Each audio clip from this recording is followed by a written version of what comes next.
In fact, the Fujian-based rebel regime, if we talk about its military strength, is quite respectable on a global scale relative to its population size. Even within Asia, it would basically rank within the top 10. It should be inferior to South Korea, Japan, mainland China, and Israel. After that, it's probably them.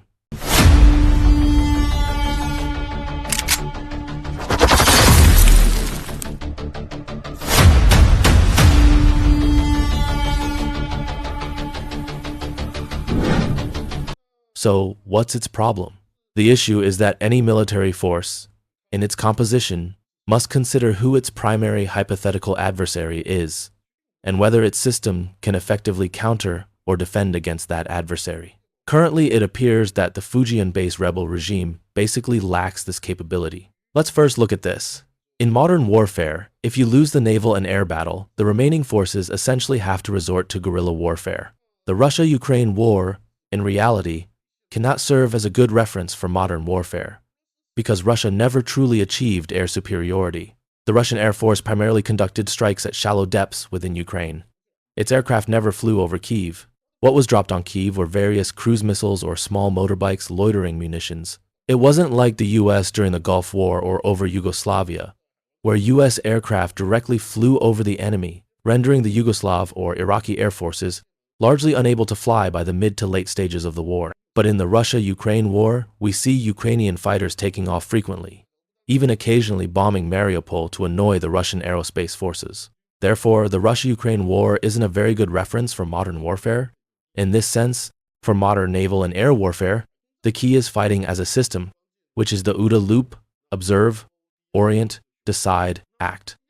This cycle essentially involves first observing, then orienting, assessing divided by judging based on observation, then deciding, and then acting. It's a cycle. Generally, the side with a faster OODA loop becomes the winner in warfare.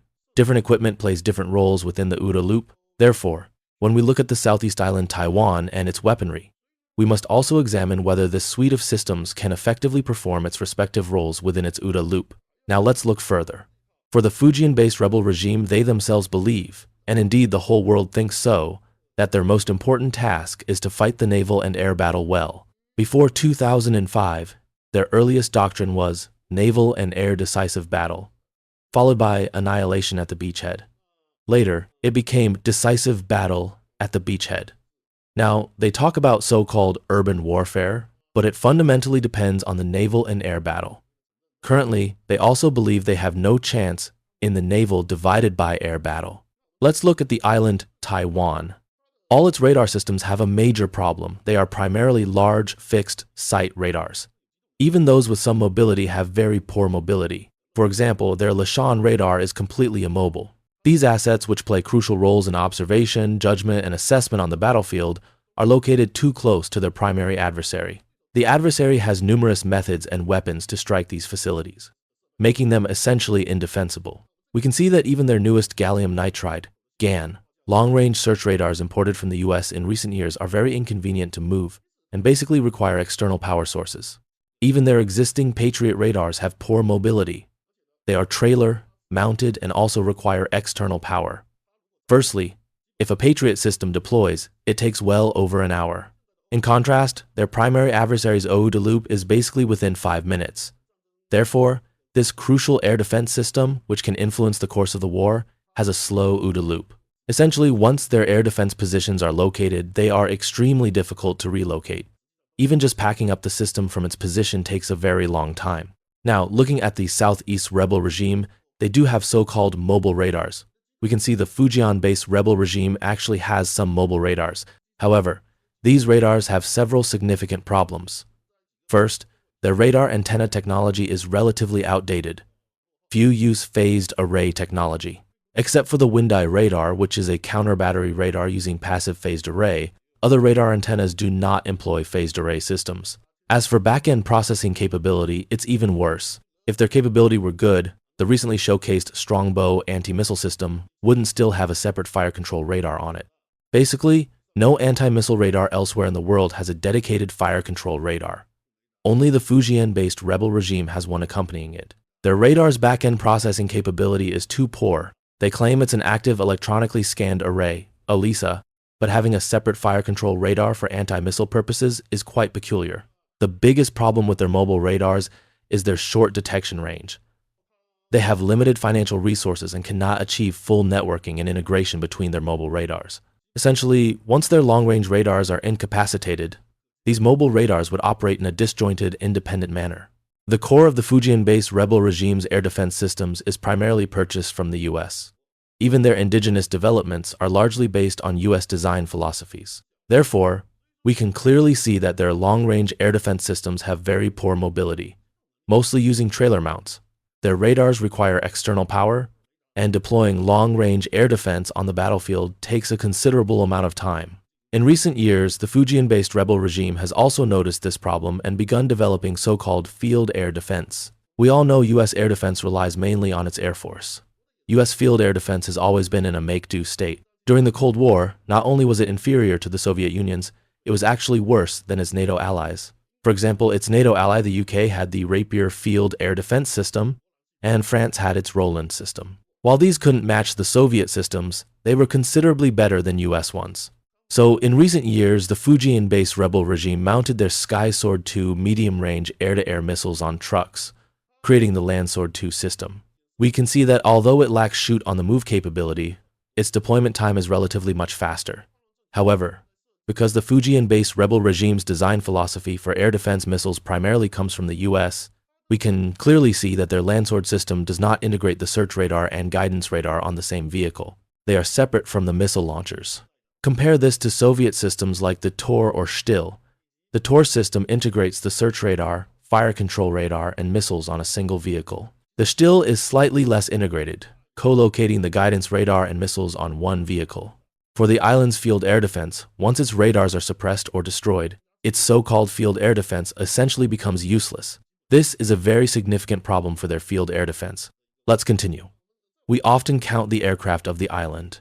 Let's not consider their advancedness for now, because the Fujian-based rebel regime believes their F-16Vs are invincible, even claiming they have 95% of the F-35's combat capability.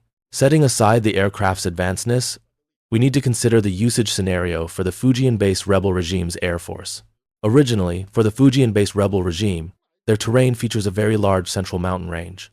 In the early 2000s, their primary adversaries' airborne early warning and control AEW and C aircraft projects were not yet mature. So, after fighters went out over the sea, organizing air campaigns relied heavily on ground-based long-range radar for command and control.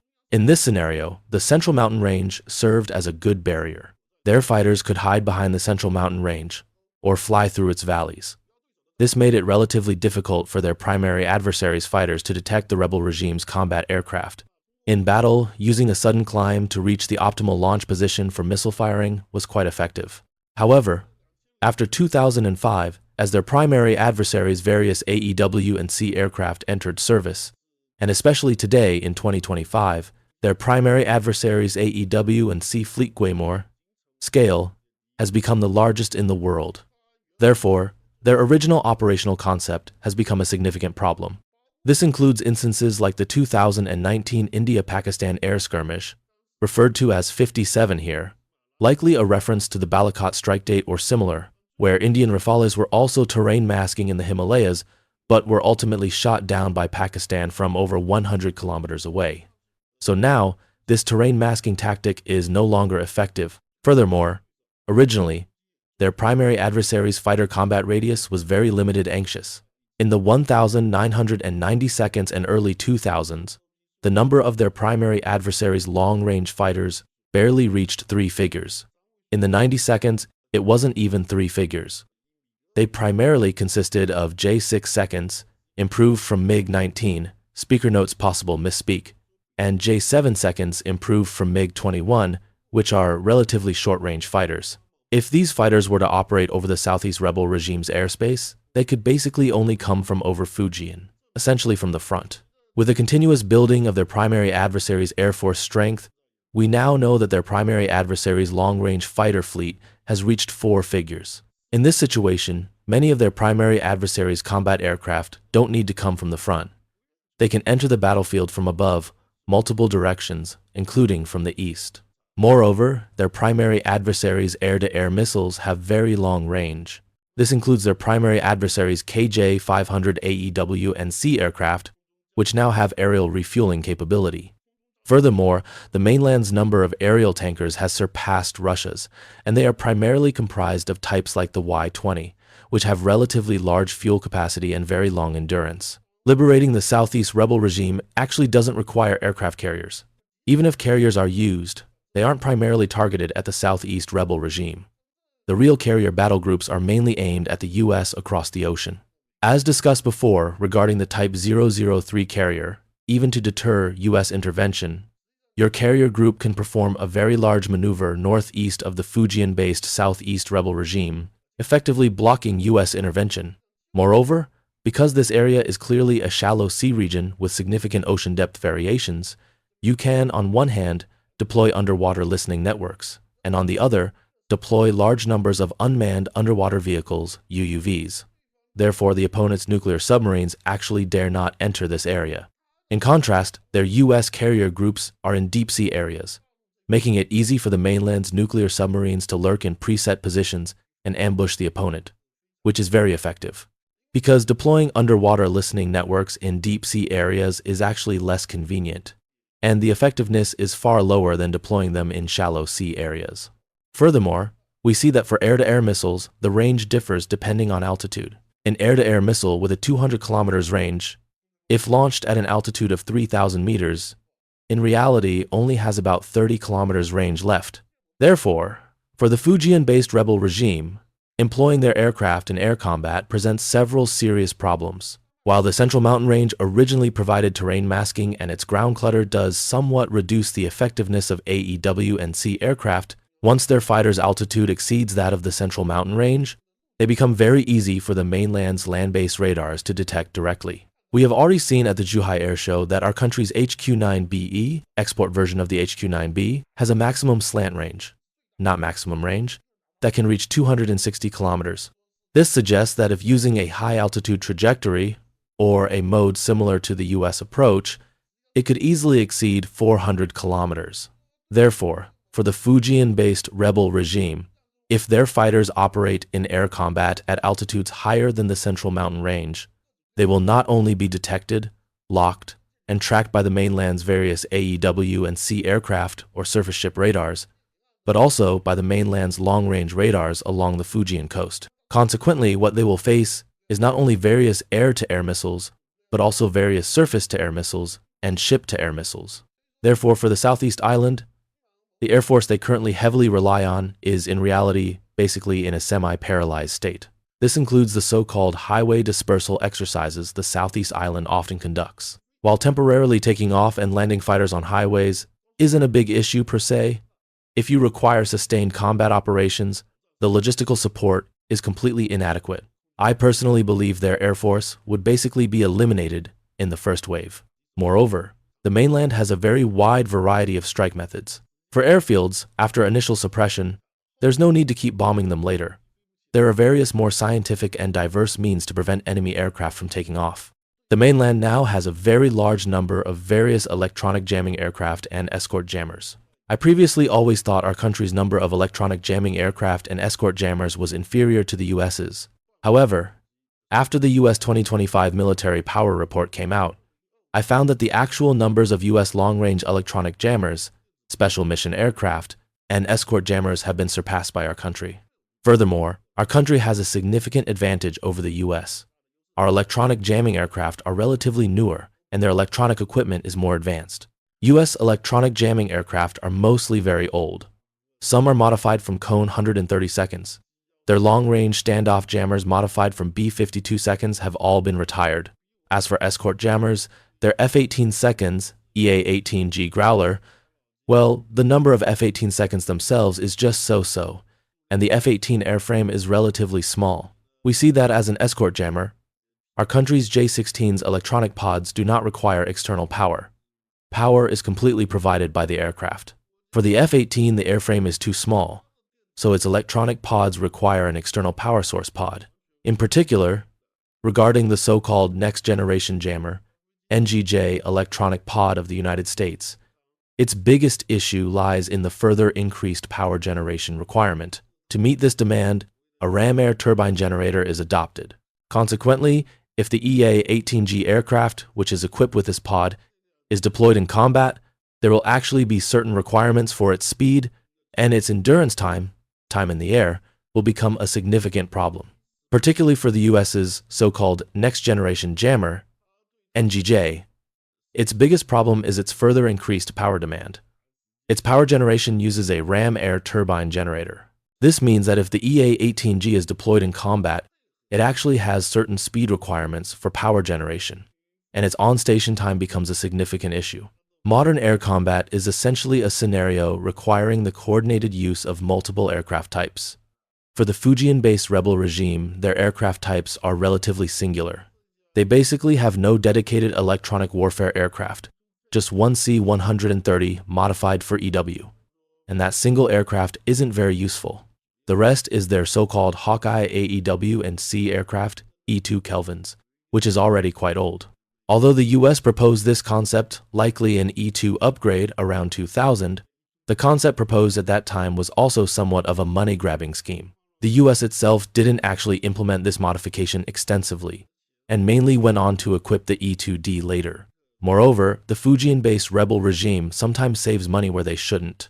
For instance, they purchased US Link 16 and Link 22 data links and installed them on their F-16 seconds, but only on a portion of the fleet, not all. Therefore, in air combat, these fighters cannot all utilize data links for battlefield analysis.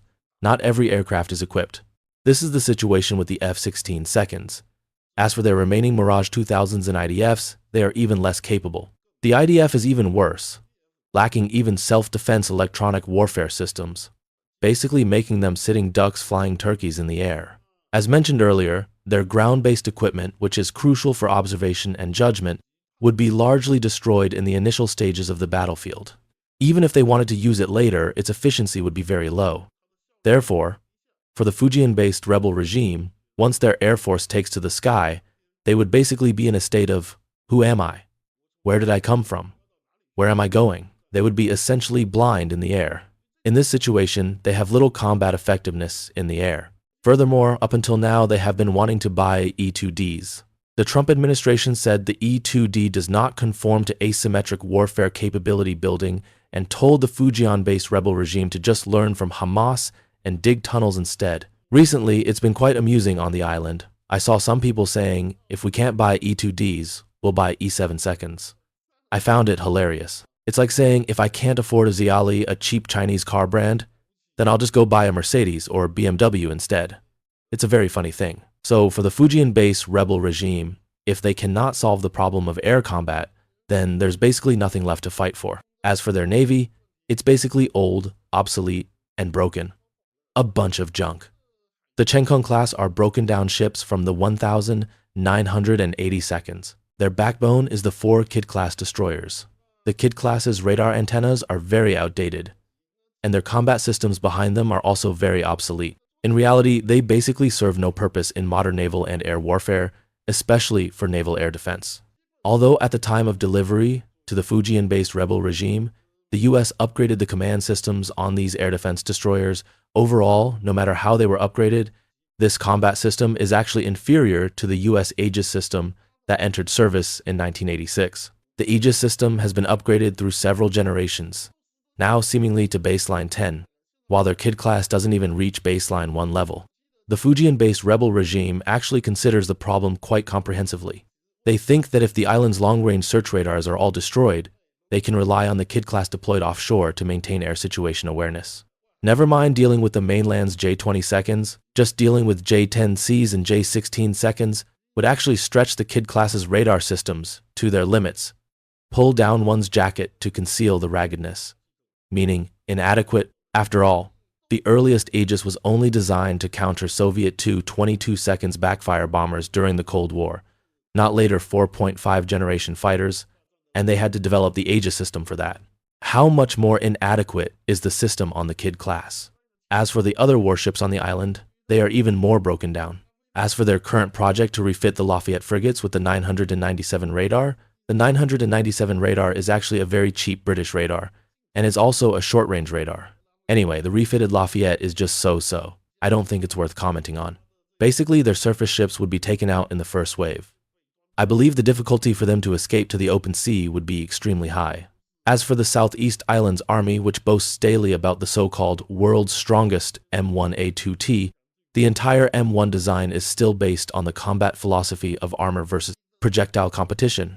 On the Russia-Ukraine battlefield, we have seen that armor versus projectile competition is no longer effective. It has been overwhelmed by the vast numbers of drones covering the mountains and plains like a sea.